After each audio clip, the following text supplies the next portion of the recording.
একজন শিক্ষক হিসাবে তখনই ভালো লাগা কাজ করে যখন আপনি আপনার শিক্ষার্থীদেরকে পড়াচ্ছেন এবং তার বোর্ড এক্সামের আগে তাকে সাজেশন দিচ্ছেন এবং সেই সাজেশন থেকে 100% প্রশ্ন আসতেছে।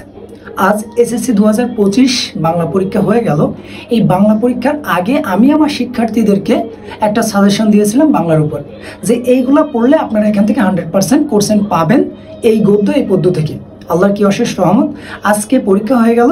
এই হচ্ছে সেই কোশ্চেন যেখান থেকে সেই সাজেশন থেকে 100% কোশ্চেন আসছে। আমি বলেছিলাম 5টা গদ্য পড়তে এবং 5টা পদ্য পড়তে, এবং তারা আমার কথাটা ফলো করছে। যেমন ক বিভাগ গদ্যতে আমি শোভার কথা বলছিলাম, শোভা আসছে। আমি শিক্ষা ও মনুষ্যত্ব পড়তে বলছিলাম, শিক্ষা ও মনুষ্যত্ব আসছে। দুই আগে আসছে শিক্ষা ও মনুষ্যত্ব, একে আসছে শোভা। সো যেহেতু 2টা প্রশ্ন লিখতে হবে গদ্য থেকে, সো অলরেডি 2টা চলে আসছে। আমি তো 5টা বলছিলাম, 2টা অলরেডি চলে আসছে। এরপরে আসছে আরও আসছে যে মানুষ মোহাম্মদ সাল্লাল্লাহু আলাইহি সাল্লাম, এবং আসছে মমতা দিও আমি আমার সাজেশনে রাখছিলাম। সো আমি যেই সাজেশন দিয়েছিলাম 5টা, তার ভিতর থেকে 3টা আসছে। সো এই জন্য বলি যে একটু হলেও ফলো করবেন কি বলতেছি না বলতেছি ভিডিওগুলোতে।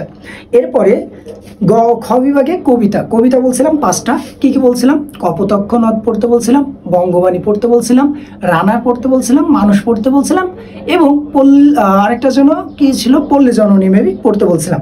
সো দেখেন প্রথমেই কপোতক্ষ নদ, খ বিভাগ কবিতার প্রথমে কি আসছে হচ্ছে আপনার কপোতক্ষ নদ। এরপরে আমরা যদি যাই দ্বিতীয় প্রশ্নটা চলে আসছে কোথা থেকে, এটা একটু এই যে মানুষ কবিতা থেকে আসছে। 2 নম্বর মানুষও চলে আসছে।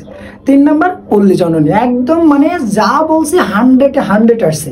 এবং গ বিভাগে উপন্যাস আর ঘ বিভাগে যে নাটক, এটা তো সবারই পড়তে হবে। সো এরকম 100% কমন সাজেশন পেতে হলে অবশ্যই চ্যানেলটা সাবস্ক্রাইব করে রাখবেন, এবং ফেসবুক থেকে দেখে থাকলে অবশ্যই ফেসবুক পেজটা ফলো দিয়ে রাখবেন। আশা করি ইংরেজি পরীক্ষার আগে সাজেশনটা দিয়ে দিব। অবশ্যই সকলে সাজেশন অনুযায়ী পড়াশোনা করার চেষ্টা করবেন। আজ রাতে কিংবা কাল আপনারা অবশ্যই ইংরেজি সাজেশন পেয়ে যাবেন। সো এই সাজেশন পাওয়ার জন্য চ্যানেলটা অবশ্যই সাবস্ক্রাইব করে রাখবেন। সো আজকে খুব ভালো লাগতেছে যে বাংলা একদম কমন কোশ্চেন আসছে, যা বলছি সেখান থেকে আসছে। সকলে ভালো থাকবেন, চ্যানেলটা সাবস্ক্রাইব করে রাখবেন পরবর্তী সাজেশন পাওয়ার জন্য।